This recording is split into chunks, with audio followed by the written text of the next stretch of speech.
Hello, 6th graders. Welcome to Big Ideas Math, Section 1.3, Order of Operations lesson. Pause while you write Section 1.3 lesson in your math notebook. Pause while you copy the lesson objective into your interactive student notebook. Today's objective is, I can write and solve numerical expressions involving whole number exponents using order of operations by completing Big Ideas Math practice with 100% accuracy in multiple attempts. Yesterday, you copied down the key vocabulary during your activity lesson. Let's review those concepts now. A numerical expression is an expression that contains only numbers and operations. To evaluate or find the value of a numerical expression, we use a set of rules called the order of operations. That order of operations is right below here. First, we use parentheses, then we evaluate numbers with exponents, then we multiply or divide from left to right, and finally we add or subtract from left to right. So let's look at example 1, using order of operations.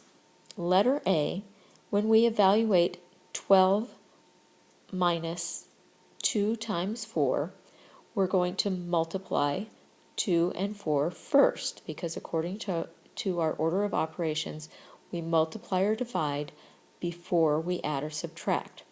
So when we do that, we get 12 minus 8, because we multiplied first. 2 times 4 equals 8, so that's 12 minus 8, and that equals 4.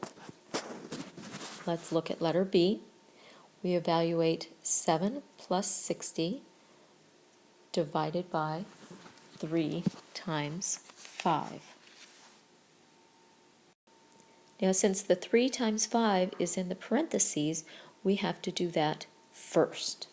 So we multiply 3 times 5, that gives us the 15 that's over here.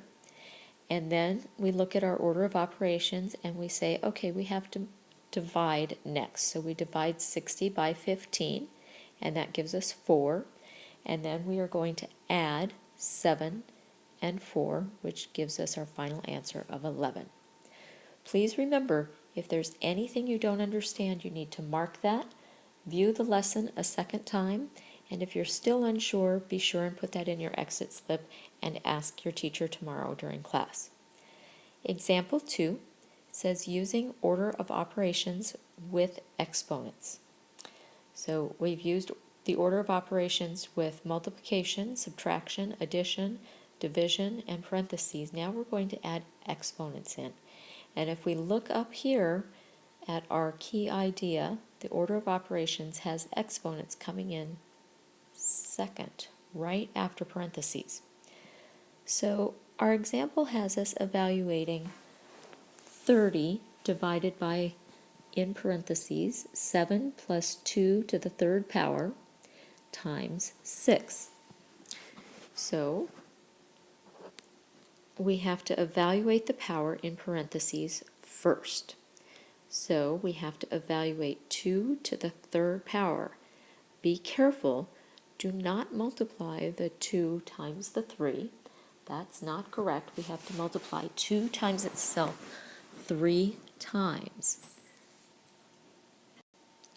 And when we do that, we get the 8 that's right there. So we have our new expression looks like 30 divided by 7 plus 8 in parentheses times 6. Now you might be asking yourself, why did we do the exponent before we did the parentheses?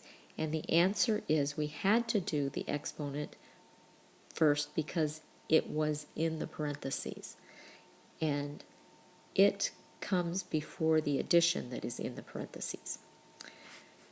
Now, your next job is to perform the operation that's in the parentheses. So we're not done with the parentheses yet.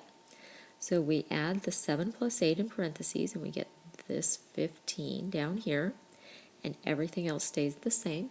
So we have 30 divided by 15 times 6, And then our next job is going to be to divide 30 by 15. And when we do that, we get this 2. And we are going to multiply that by 6. 2 times 6 equals 12. So this is exactly what you used to do in 5th grade, except we have thrown exponents into the mix now. So you used to do this up to parentheses, but you never had exponents before. So we're just adding exponents in. Be sure to read the study tip at the left. It tells you to remember to multiply and divide from left to right. In example 2, you should divide before multiplying because the division symbol comes first when reading from left to right. So always be careful with that. Multiplication and division are in the same step in order of operations, and addition and subtraction are in their same step in order of operations. So be careful with that. Moving on to page 19. There's a little note at the top of the page that you should write in your notes. I'm going to mark it with a star here. So pause and write this in your notes. The symbols X and dot are used to indicate multiplication. And then it says you can also use parentheses to indicate multiplication. And it gives you an example. 3, and then the 3 is just squished up right up next to the parentheses. And that tells us that we're multiplying the 3 times whatever the result is of what's in the parentheses. So 3 times 2 plus 7 is the same as 3 times 2 plus 7. So be careful, and when you see that 3 squished up next to the parentheses, that means that you're going to multiply the 3 times the result of what's in the parentheses. So this is another way to note multiplication. So now you have 3 or 4 different ways to note multiplication. So be careful and remember all of those different ways. Pause and put that in your notebook so that you can remember it during a test.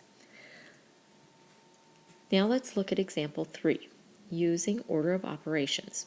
We're going to evaluate 9 plus 7 times 5 minus 2. And we're using our fancy new way of looking at multiplication. So remember, we have to do parentheses first, and when we do that, we start with 5 minus 2, which is 3, and so we got our 3 there, and then we're going to multiply first because that's next in our order of operations. So we're going to multiply the 7 times the 3, which is 21. That gives us our 21, and then we are going to add 9 plus 21, which equals 30. Now looking at letter B, we're going to evaluate 15 minus 4 times 6 plus 1 in parentheses divided by 2 to the 2nd power. So we have to start with parentheses always and do what's in there first. 6 plus 1 equals 7. So that's where we got that 7. And then we have to do exponents next. So we have to evaluate 2 to the 2nd power. 2 times 2 is 4, so that's where we get that 4. And then we multiply and divide left to right. So in this case, multiplication comes next. So we multiply 4 times 7, and we get this 28. And then we're going to divide next, and we're going to divide 28 by 4, which gives us this 7. And then finally we're going to subtract 15 minus 7, which gives us our final answer of 8. Finally, we come down to example 4, which is our real-life application. We buy some foam spheres, paint bottles, and wooden rods to construct a model of our solar system. What is the total cost? So we're going to use the table here to figure this out. It says use a verbal model to solve the problem. Remember that a verbal model is an equation. I'm going to write that down because this is something that Go Math did not cover.